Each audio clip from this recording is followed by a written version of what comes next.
Lupa na sana naging bato pa. Lagot na may iimbestigahan. Yan ay sama-sama nating masaksihan mamaya mga kalingap.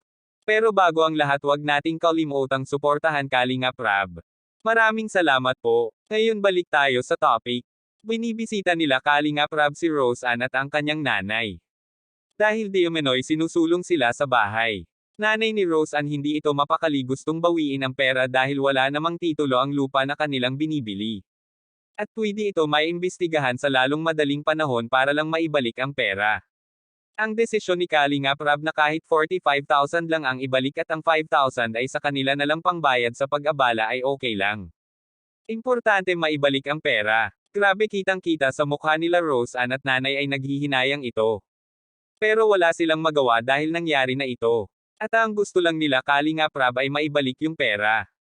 Para hindi ito haantong sa barangayan.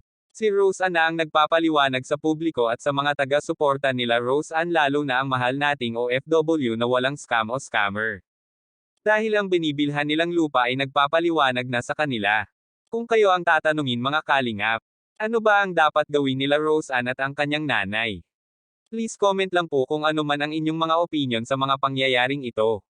Hanggang dito lang po muna ang Kalingap Reacts TV update ngayong araw mga kalingap.